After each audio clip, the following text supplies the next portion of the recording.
Наба ах та одоо яагаад өнөөдөр одоо те Томи руу одоо Томи бэлгүүн лөө ямар нэгэн одоо тийм атаклсан тийм одоо постыг бол шидсэнгүү те одоо өнөөдөр бол бас тэрнээс ч болоод одоо сэлэн бодсон шиг хожигдчихж байгаа юм биш үү те одоо би өнөөдөр ерөөсөө олж харсангүй одоо Кассенсын шүүгч юм сэлэн бодсон шин шүүгч юм гэдэг. Олон улсын шүүгч тийм боломж байхгүй шүү дээ. Нэг ямар эвгүй зогсооч байхыг. Бид чи өөр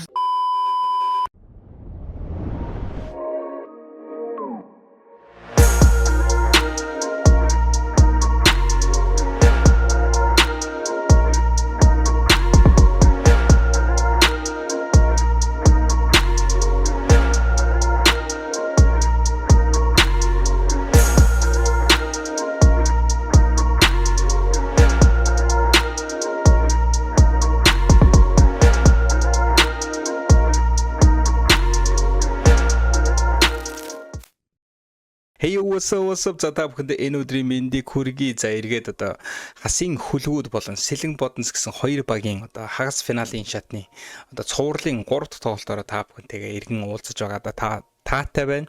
За тэгээ та бүхний бас энэ 7 хоногийн ажил хөдөлмөр, сурлага хөдөлмөр бас өндөрөөс өндөр байх гэж найдаж байна. За миний хувьд гэх юм бол нэлээд жоохон нүүдэл суудал гэдээ бас нэлээд хөл хөдөлгөөнтэй бас жоохон төдийлөн бас тэгээд бичлэг хийх тийм завгүй л нэг тиймэрхүү 7 хоног бол болж байна. За гисэг хэдий шийдвэлээ бас цувралаа үргэлжлүүлэн айлуулахад алхасгүй хон шиг те дор бүрнээ яриад явъя гэж бодож байна. За ингээд өнөөдрийнхөө бичлэг рүү орцгоё. Let's go. За хамгийн ихэнд яригдах зүйл бол одоо Лүндэгийн Наранбаатар буюу одоо сэлэн боднос багийн эзэн Наба тийм үү. Наба ах та одоо яагаад өнөөдөр одоо те Томи руу одоо Томи бэлгүүн лөө ямар нэгэн одоо тийм атаклсан тийм одоо постыг бол шидсэнгүү те одоо өнөөдөр бол бас тэрнээс ч болоод одоо сэлэн бодсон шиг хожигдчихж байгаа юм биш үү те одоо би өнөөдөр ерөөсөө олж харсангүй ямар нэгэн одоо өглөө одоо уулна шсэп гэл одоо notification-аар ороод ирдэг юм. Тэгсэн ерөөсөө ямар ч тийм юу байсангүй эсвэл одоо story-гоор өгнө гэж бол байхгүй зү те I don't know. Тэгээ ямар ч тийм одоо өнөөдөр бол бэлгүүнлөө атаклсан одоо пост бол явсангүй. За тэгээ 3 дахь цувралын тоглолтын дээр бол одоо Набагаас бид бүхний одоо хардаг постыг бол харсангүй гэж. За өнөөдрийнхөө гол бичлэгийн өмнө хэдүүлээ нэг мөсө Facebook-ийнхаа одоо жижиг сажиг яриануудыг бол ярьчих гэж бодлоо. За энд нэг тийм зар бол одоо өчигдөр орсон байсан. За энэ юу вэ гэхээр хэрвээ те одоо 18 наснаас доош насны одоо мэргэжлийн одоо багт тоглохыг хүсдэг хүүхэд залуучууд байвал тийм одоо энэ сэлэн боднос U18 гэмэх одоо тийм багт бол сонгон шалгаруулалтаар 5 хүүхдийг бол авнаа гэсэн байна. За хэдүүлээ зарын уншчих. За сэлэг боднос under 18-тай багт одоо 5 хүүхэд сонгон шалгаруулалтаар авнаа. Хизээвэ гэхээр одоо маргааш буюу 28-ны өдөр байгаа. За 12 цагт Дархан хот оюуны ирээдүй зогсолбор А байрны шинэ спорт зааланд. За тэгэд хамрах хүрээний юу гэхээр улс орон даяар одоо ерөнхий боловсролын сургуулийн бүх сурагчдад нээлттэй бөгөөд тухайн өдрөө очиж одоо 9-өөс 12 цагийн хооронд бүртгэлд хамрагдан одоо шалгаруулнаа гэж. Тэгэхээр тухайн яг өдрөө одоо бүртгэлийг хийлгээд шууд тэр дороор нь бол шалгалтанд орох юм байх шүү guys. Тэгэхээр ямар нэгэн байдлаар одоо тий харьяаллын одоо тийм одоо юу гэдэг зөвхөн сэлэнг зөвхөн дархан гэсэн тийм бол ерөөсөй байхгүй. Одоо улс орон даяар ерөнхий боловсролын бүх сургуулиудын одоо сурагчдад хамрагдана гэж байгаа шүү. За тэгээ боломж нь юу вэ гэхээр сонгон шалгаруулалтанд тэнцсэн хүүхдүүд сэлэн боднос одоо 18 хэмээх одоо тэгээ under 18 гэх одоо багийн нэрийн өмнөөс 2025 оны 4 сарын 8-наас 13-ны өдрүүдэд зохион байгуулагдах одоо улсын аварга бол Эрдэнэ хотод бол болох юм байна. За энэ тэмцээнд бол одоо төлөөлж бол оролцсон. Тэгээ цаашдаа зуны одоо лиг 2025 болон хөгжлийн лигийн клубын цалинтай тамирчнаар алсаа. За тэгээ тоглох боломжууд бол нээгдэн гэж шүү guys. Тэгэхээр одоо хүүхэд залуучууд те одоо энэ 10 одоо биднийхээр бол 10 жилийн сурагчд маань одоо ийм боломж бол үнэхээр байгаа юм биш шүү. Тэгээд одоо хитрхи орой одоо миний бичлэг орж байгаа ч гэсэн аль хэдийн бол харсан бахаа гэж найдаж байна. Аль хэдийн одоо 725 лайк тэгээд 83 коммент 173 шеэр мэр гэдэг ингээ явцсан байна guys. За тэгэхээр бас хэрвээ одоо энэ хүү юуг харж хамжаагүй одоо дарханд байгаа ч юм уу те Эрдэнэтэд байгаа хүүхэд залуучууд байвал энэ хүү постыг бол олж уншаарай. Тэгээд очиж бүртгүүлээрэ. Тэгээд маш олон хүүхдүүдэд бол том боломжийг бол олгож байна. За дараагийн хайс руу орцгоё. За ингээд өнөөдрийнхөө тоглолт руу шууд орцгоё гэж бодож байна. Яг одоо бол үндэсний дээдлигийн одоо Facebook хуудаснаа авч байгаа статистикийг бол бид бүхэн харж байна. За цуврал бол юу болоод байсан бэ гэхээр хасын хөлгүүд болон сэлэн бодонц багуудын хувьд цуврал нэг харьцаатай болоод байсныг та бүхэн бол сайн мэдэж байгаа бах. Өмнөх одоо free thinking бичлэгүүдээ үзсэн бол ингээд тий цуврал болгоныг ингээд араас нь бичиж бол оруулдаг байгаа. За өнөөдрийн тоогоо одоо бичлэг маань бол одоо онцолж байгаа тоглолт нь бол цувралын 3 дахь тоглолтыг бол онцолж байна. За ерөнхий утгаар нь аваад үзэх юм бол цувралын 3 дахь тоглолт бол үнэхээр бүр жинхэнэ утгаараа плей-оффын уур амьсгалыг мэдэрсэн тийм тоглолтыг бол одоо үзэж бидэнд бол өгч чадлаа. За жишээлх юм бол бүр нэгээ үдсэн нэгээ ингэж шатаасан тий шатж байгаа тоглогчд нь одоо илүү буцааж ингэж одоо бүх багийн одоо эсрэг багийн тоглогчдыг шатаах гэж оролдох ч юм уу те бүр ингээд яг плей-оффт болдог зүйлсийг бүр өнөөдөр утгаар нь одоо бүх одоо дийлийг тоглогчдоос нь харлаа. За тэр дундаас бол одоо хасын хөлгүүдийн одоо те манай одоо магад одоо саксны тамирчдаас бол одоо анхны гавьяат бэлгүүнээс маань бол ер нь харагдлаа. Маш их шатсан, маш их одоо бусдыг бас шатааж байгаа. Тэгээд ер нь бол одоо шүүгчдийн одоо шүүлтүүд бол өөрт нь таалагдахгүй байгаа. Тэр одоо реакшнуудыг бол бид хүмүүс бол маш их олон харлаа өнөөдрийн тоглолтноос. Гэхдээ өнөөдрийн одоо хасын хөлгүүд багаас бол утгаар нь багийг одоо ингэж чирж явсан. Одоо бутгаар нь ингэж тоглолтыг эргүүлж чадсан хүн бол одоо бэлгүүн байсан. Тэгээд өнөөдөр бол гавьяатын гоцлон тоглолт бол үнэхээр гайхалтай байлаа. За ингээд тоглолтыг эхнээс нь ярих юм бол эхний 1-р үе дээр за Demarcus Cousins бол 3 онооны шидэлтийг хийж бол одоо өнөөдрийн онооны цонхыг бол нээсэн байгаа. Тэгээд араараасаа ерөнхийдөө ингэж явсараад нэг 7-8 онооны зөрүү үүсээд ирсэн. Гэхдээ энэ хооронд бол бэлгүүн бол одоо үнэхээр хар ажлыг хийж илаа. За одоо оноо авалтуудыг хийсээр ерөнхийдөө эхний 1-р хагас дээр бол хасын хөлгүүд бол 1 онооны зөрүүтэй дууссан байгаа. 59-ээр дууссан байгаа тий. Тэгээд 59-ээр дууссан байгаа. За тэгээд энэ хүү эхний хагас дээр бол одоо онцлог хүн бол шууд одоо бэлгүүнийг онцлохоос өөр арга байхгүй. За 2 дугаар хагас дээр яг юу болвоо гэдэгэнгүүт сэлэн бодонцынхан одоо 3 дугаар үе дээр бол 72-66-гаар одоо оноо авалтал илүүтэйгээр өндөрсөн байгаа. За энд бол одоо сэлэн бодонцоос бол Demarcus Cousins бол яг хийдгээ хийсэн бүрээс яг хийдгээл хийгээд яг нормалтаа л явж байгаа. Одоо та бүхэн оноог нарах юм бол 28 биш 26 оноо авсан байна. Одоо сэлэн бодонцоос бүх одоо багийн тоглогчдыг бол тэргүүлсэн. Харин нийт өнөөдрийн одоо талбай дээр гарсан тоглогчдоос одоо оноо авалтаараа гэх юм бол хасын хөлгүүдийн Young Miller бол 27 оноо авч тэргүүлсэн ийм үзүүлэлт бол байж байна. За 27 оноо авахд байна штэ тий 10-аас 6 хийсэн зав. Бүр 60% одоо 3 онооны одоо 60% одоо 3 оны шидэлтийг бол хийсэн гэдэг бол үнэхээр гайхалтай. За тэгээд Demarcus Cousins бол одоо өнөөдөр ребаунд нь бол ястаа нэг дабл хийжтэй ястаа ничүү айл хийсэн байна 10-26 гэж. Гэхдээ энэ бол дабл. За тэгээд ерөнхийдөө бол харах юм бол тэ offensive rebound 1, за тэгээд defensive rebound. За нөгөө л миний нэг ярьдаг илүү одоо хамгаалах буюу өөрийн талбай дээр самбраас бол бөмбөг авалтыг бол маш ихээр хийж байгаа. Ерөнхийдөө тэр одоо бодтой талбар руу, айлын бодтой талбар бол ер нь тэгж орохгүй л байгаа тий. За өнөөдрийн 3-аас одоо шидэлтийн хувь нь хэд байваа гэдэг ингээ харъя л та. За Demarcus Cousins өнөөдөр 10-аас 4 шидсэн байна. 40% амжилттай. Гэхдээ энэ том хүн өнөөдөр ингээд 40 одоо 10-аас 4 хийгээд 12 оноог одоо 3 оноос авч ийн гэдэг бол ер нь харьцангуй боломжийн үзүүлэлт гэж би бодод. За харин удаах одоо сэлэнг бодносоос оноо авалтаараа хин тэргүүлвэ гэдэгэнгүүд Сэргэлэн Баатрыг өнөөдөр бол X factor гэж хэлхээс бол өөр арга байхгүй. За үнэхээр бүх юмыг хийлээ. Одоо 4-4-ийн төгсөл төр одоо гарч явсан бөмбөгийг багтаа үлдээгээд за тэгээ баг нь буцаагаад одоо өөрийгөө суллаад 3 дээр гарч ирээд тэр хийж байгаа мэж байгаа. За нөгөө талд бол Ахмад Гилберт за түрүүчийн тоглолтын дээр бол одоо 33 оноо аваад байсан бол энэ тоглолтын дээр бол 19 оног авлаа. За харьцангуй ер нь бол бас өмнөх тоглолтойгоо харьцуулах юм бол нэлээд жоохон унтаа тоглолтыг бол хийчлээ. Гэхдээ 3 дугаар үе 2 дугаар үе дээр тэр оноо авалтууд бол үнэхээр галз байсан. Тэр тасралтгүй тэр 3 онооны шидэлтүүд тэ тэр ингэж бүжгэлж байгаа. Гэхдээ тэр бүжгэлж байгаа хооронд л одоо яалтчгүй их баярын тэр хурдан одоо бөмбөгтэй гүйлт бөмбөггүй гүйлтүүд ингээд ороод ирэхээр зөрүүлэл оноог бол аваад зөрүүлэл явчихж байгаа юм л та. За тэгэхээр өнөөдрийн одоо сэлэн бодносоос бол одоо онцлог хүн бол яалтчгүй Сэргэлэн Баатар байлаа. За харин Батбаярын хувьд гэх юм бол өнөөдөр 12 оноо авсан. За харьцангуй бас ер нь бага оноог авсан. Тэгээд 4-р үед бол маш их шидсэн. Бат хоёрын хувьд бол нэлээх шидлээ. За сүүлд нь тулга бас шидлээ. За тэгээд энэ хоёрын хувьд бол өнөөдөр бол жоохон оноо авалтан дээр бол жоохон тиймэрхүү байла. За тулга бол 7 оног авсан. Гэхдээ одоо тоглолтын 2 дугаар үе дээр бүр үнэхээр гайхалтай хөдөлгөөнүүдийг бол хийсэн байгаа. Бас биеэр нуруугаар өндөр хоёр тоглогчийн дундуур орж тэр яаж хоёр алхамд хийгээд тэр устж авсан довтлохоог бол 2 оноо болгож байна тий. Ерөнхийдөө бол одоо тэр скил бол үнэхээр мундаг юм байна тий. Тулгын хувьд бол яалтч үсэлэн бодносын бас нүүр царай авсан ийм тоглогч мөн юм байна гэж би бол одоо давтан хэлээд байгаа.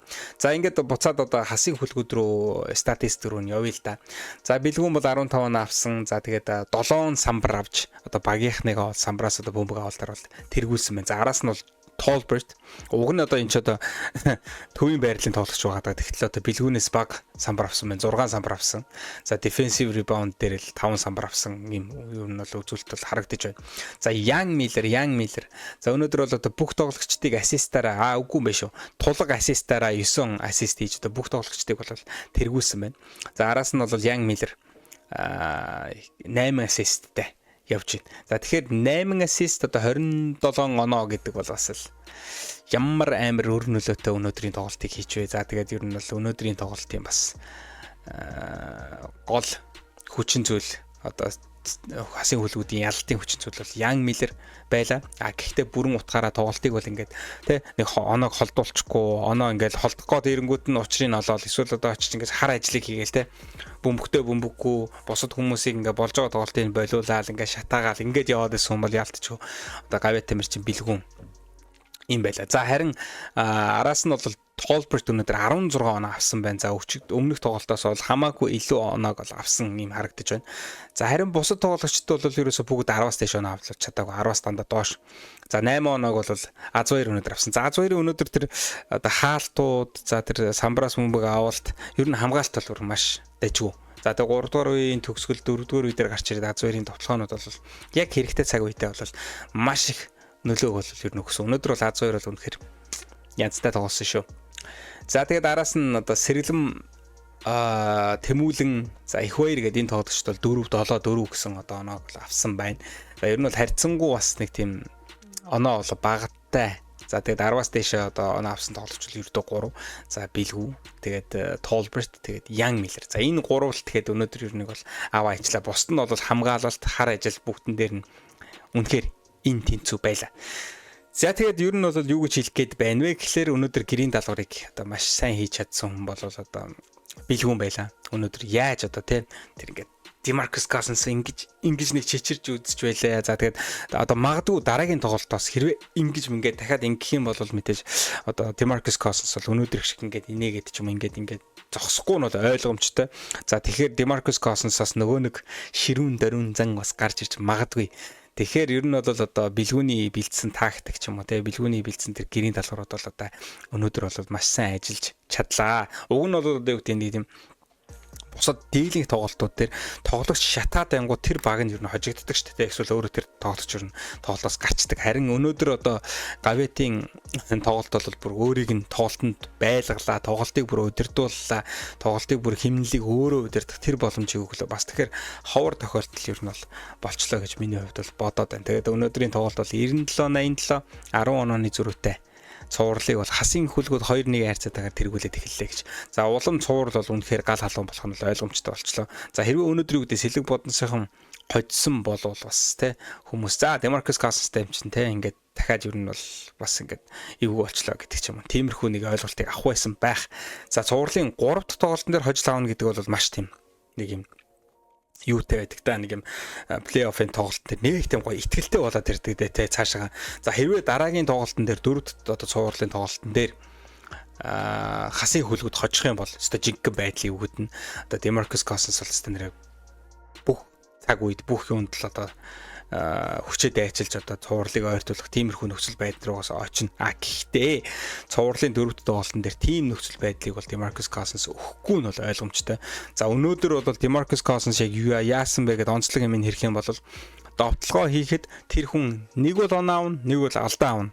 Энэ хоёр зүйлийг бол маш сайн хийж чадсан. Тэгээд тэр нь одоо бас өнөөдрийн нөө бэлгүүнийг одоо ингэ шатах нөхцөл байдлууд бол их гарсан одоо заслаан дээр ч юм уу эсвэл одоо ингээд гар те салдаг ч юм уу тиймэрхүү байдал мэдлийг одоо шүүгчд мөхчд үлээхгүй байх ч юм уу те янз бүрийн нэг тиймэрхүү нөхцөл байдал байна.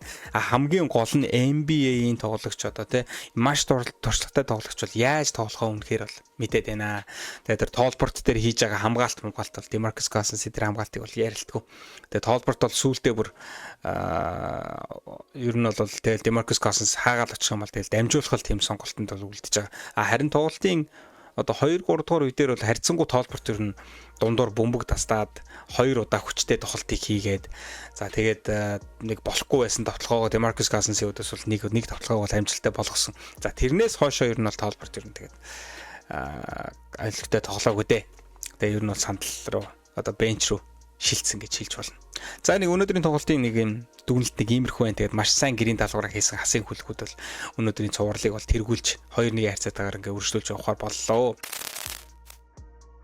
Өнөөдрийнхөө бичлэгийн төгсгөлд нэг зүйлийг бас ярихгүй болохгүй. За энэ бичлэгийн төгсгөлд бол Набаахын яриа бас одоо ингээ лайваар биш лайв байл юу вэ энэ чинь. Бичлэг зүгээр оруулсан байлуу. За мэдгүй.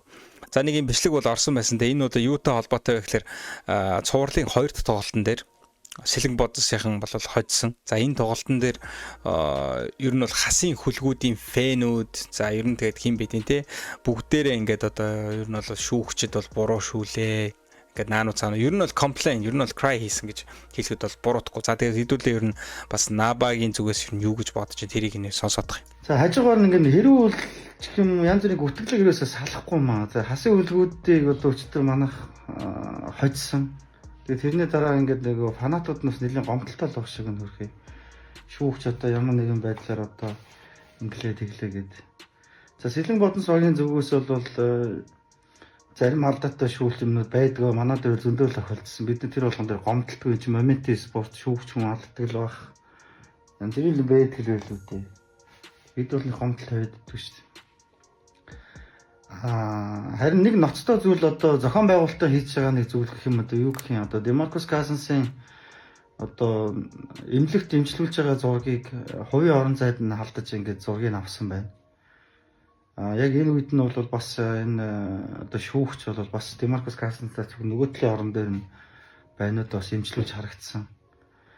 Тэгээ ийм зургийг аваад ингээд олон нийтийн сүлжээнд тавиад одоо бүтгэж байгаа.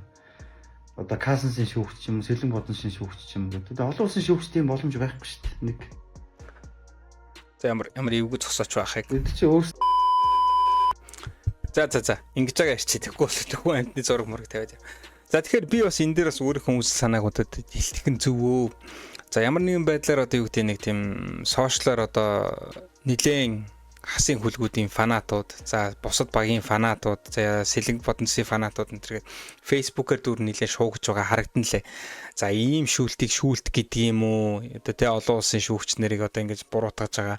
За бас ингэж одоо ямар нэгэн байдлаар ингэж тэ Demarcus Cousins ингэж нэг жоохон түлхэх мүлгэх тиймэрхүү зүйл дээр бол ингэж шүүгээгүй байна. Энийг ингэ үлээгээгүй байна энэ төргээд. Окей. Энийг одоо юу тийм NBA-д ч ер нь бол тэ ойлгомжтой иймэрхүү шүүлтийг бүр алддаг. Тэр та бүхэн тэр Kevin Durant-ийн тэр гадаа гараад ингээд бүр гიშгээд бөмбөг үргэлжлүүлээд яваад цаашаага нөгөөд нь оноо болж байгаа. Тэрийг бүхэн харж л байгаа шүү дээ. Тэгэхээр ямар нэгэн байдлаар шүүгчд одоо юу гэдэг те хараагүй байж болно, ийм тийм байж болно. Гэхдээ тэр хоёрт одоо тэр хоёр цувралын хоёр дахь тоглолт чинь бүхэл бүтэн бүр ингээд 14 15 оноогоор ингээд бүр тасраад айл хизэнэ баг ингээд тэр хасын хүлгүүд чинь бүр ингээд эвлэрээд бүр дуусчихсан тийм тоглолт байсан шүү дээ. Тэгэхээр бараг л тэр нэг одоо нэг хідэн ганц хоёр шүүлтээс бараг л болоод хожигдсон юм шиг тиймэрхүү одоо комплейнүүдийг ч юм уу тиймэрхүү крайдыг бол хийгээд юугүй зүгээр одоо хасын хүлгүүдийн фанатууд бас жоохон тэ нэлээд бас нэг тийм нэг ширүүн дөрөн ер нь бол харагдан лээ. Тэгээд бас юу гэдэг бусад багийн фанатууд юу гэж хэлж байгаа гэхээр хасын хүлгүүдийнх бол өөрсдийнхөө хожихоор бол ингээд те бид нар сайн байна, бид нар юм байна, тийм байна гэдэг ингээд одоо юу нэлийн болдог. За тэгэхээр энэ цувралын 3 дугаар тоглолтын дараагаар хасын одоо хүлгүүдийн фанатууд бол нэлээд бол дөргиж байгаа, ингэж байгаа, тэгж байгаа, наануу царай болж байгаа. Харин өөрсдөө хожигдоод ирэхээр комплейнт гэдэг нэг ийм л асуудал гарч ирж байгаа. Тэгэхээр энийг бол бас нэг жоохон тийм нухацтай, бас нэг тийм эргээр те нэг зөв байдлаар одоо илэрхийлэх нь зөв бохаа гэж би бол одоо хувьдаа бодож байна. Тэгээд одоо ганц одоо оноон дээр байж байгаа тиймэрхүү алдаа малдаан дээр ингээ шүүгээгүй өнгөрцөн ч юм уу те тоглолтыг эргүүлсэн тийм моментн дээр одоо комплейн хийж байвал бас хүмүүс ойлгох те. За наадах чинь бас ийм тохиолдлоос тэр шүүглийг одоо өглөөгөөс бол манай хожигчлаач гэдэг юм уу. Нэг тиймэрхүү тохиолдол бол одоо яах вэ те. Бид хүмүүс ойлгоноо. За бас арайчтай бас нэг 20 оноо манай те 15 14 оноогоор хожигдчихж ганц одоо шүүлт мүлт яриад одоо юг. За нэг тиймэрхүү л одоо ерөнхийдөө миний одоо үзэл санаа бол тийм байна. Тэгээд хэдүүлээ бас гоё эерэг бай хожигдож сурцгаая. Тэ бас нэг гоё зөв зохистой зүйлсийг бол одоо босдод бол уриалцгаая гэж ингэж хэлмээр байна. За тэгээд энэ хүртлээр үзсэн бүх үзэгчтэй бол баярлалаа. Тэгээд Free Think байлаа. Өнөөдөр бол цувралын 3 дахь тоглолт. Тэгээд хасын хөлгүүд 2-1 харьцаатаагаар цувралыг бол тэргүүлж улам одоо галыг бол асаач чадлаа. Тэгээд дараагийн цувралын 2 дахь тоглолт бол одоо 3 сарын 29-ний өдөр байгаа. Тэгээд энэ тоглолтын дараа хэдүүл уулзцгаая. See you guys.